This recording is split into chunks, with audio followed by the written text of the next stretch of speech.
Hey there, if you believe that what you accomplish is the most important part of every day, you just might be an Enneagram 3, and this episode is for you. This is 9 in 9 Enneagram Wisdom for Life. Let's dive in.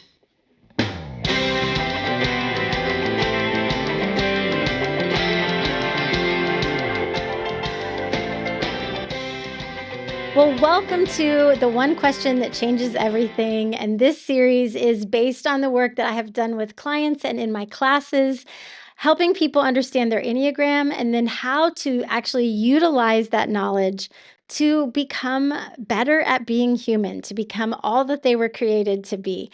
And so, Enneagram 3, I hope that you will pause your multitasking just for a moment and listen in. Because if you are an Enneagram 3, you probably have a few things that are pretty common amongst all Enneagram 3s. And the first thing is a constant drive toward a goal. This is like nonstop working towards a goal, doing without resting.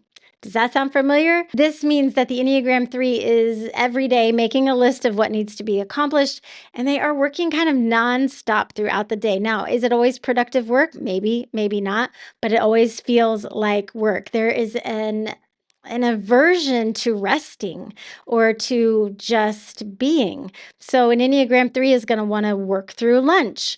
They are going to want to work in the car. They are going to want to work, just to sneak a little bit of work in while they're at their kids' ball game. It's this almost addiction to accomplishment, even if it's just checking the small things off the list. It is such a dopamine hit for an Enneagram 3 that it becomes an addiction and there is an aversion to slowing down. Now, the second thing here is the ability to become whoever the situation needs you to be. And if you listen to this podcast, you know that I think every number has tremendous gifts and that those gifts are a gift until they're a curse. And so this is kind of one of those situations where, as an Enneagram 3, you're very adaptable. You know what the situation calls for. You know what's appropriate. You know how to stand out when it comes to blending in, if you know what I mean. This is going to mean that you're really, really focused and great on being the best parent. So like you show up as parent and you know what that entails and you know what that looks like. And so you work to have that image. And then you also, though, want to be the best at business. And so you also work to have an image of being the best in your business. Now, those aren't inherently bad things, but where's the real you in that? Where it can look a little tricky and where it can begin to kind of be like, what is going on here is when you're like the best at your Bible study, like group, you know exactly how to show up, you know what language to use there, you know how to say all the right things and really stand out at blending in that group. But then you also know how to hang out with your non-religious friends, your church going buddies, and you know what words to use there and what language to use there and how to stand out at blending in there too. And again, this gift is a gift only until it's a problem, because who is the real you? If you're so good at being adaptable to whatever role it is you need to play, then over time, you lose who you really are. Okay, and this third one goes back a little bit to the first one that I mentioned, but it's the idea that you're too busy to deal with your own emotions. You're too busy maybe chasing success of some kind to really be honest and acknowledge and deal with your own emotion. So let's take the example of grief. Maybe there's been a loss and there's grief involved, but you get busy right away at whatever success looks like in that situation. So maybe it's helping plan a really, really meaningful funeral for that person. And so it's like, I'll deal with my feelings of grief later. I just really want to plan this incredible experience at the, memorial. Or potentially there's a situation within a family unit and it causes sadness or pain or hurt, but there's kids involved. So you get really, really busy navigating what success looks like for, I got to help these kids. And I don't have time for my own emotion. So I will just get really busy helping them process their emotion and helping them get through it. And my own stuff will have to wait until later.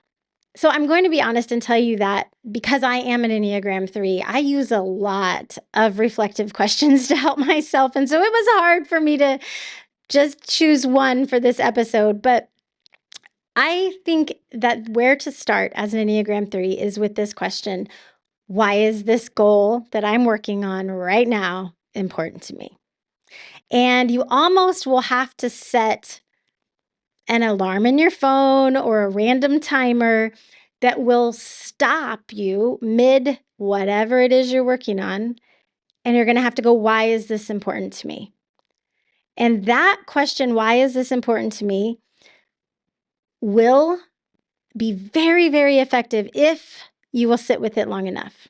And let me tell you what I mean by that. Okay, first of all, why is this goal important to me will allow you to get underneath the surface and realize if you are trying to prove yourself to somebody, if you are trying to impress someone, if you are trying to be worthy of something or prove yourself to somebody else out there. You can't just ask, why is this important to me? And just say, well, because it is. We got to go a little bit deeper than that. We got to go, why is this important to me? Am I trying to impress somebody? Am I trying to prove that I'm worth something? Am I trying to live up to a version of me that maybe isn't even authentic? That's the value of asking, why is this important to me, is when you go a little bit deeper. Now, the second reason that this question is important is it will allow you to have the chance to redefine success. Because if what we're looking for as Enneagram 3s is accomplishment and success so that we can feel loved and worthy and all the things, it's really important that we understand what our definition of success is.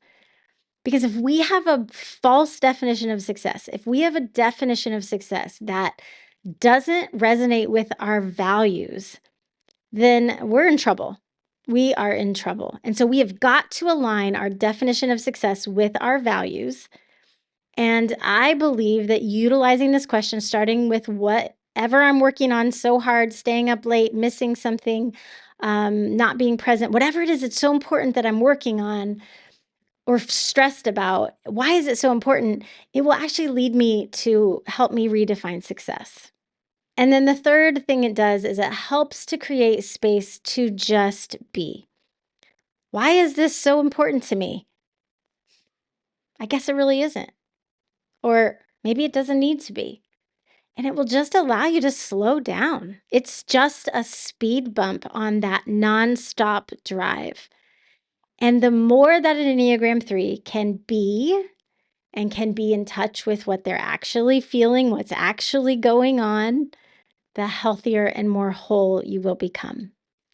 So to recap, why is this goal important to me? Why is what I'm working on important to me? However you want to phrase that, the reason that that works is because it allows you to ask the question if you're trying to just prove yourself to somebody else. It allows you the opportunity to redefine success, and it allows you to be with yourself. Just relax for just a minute.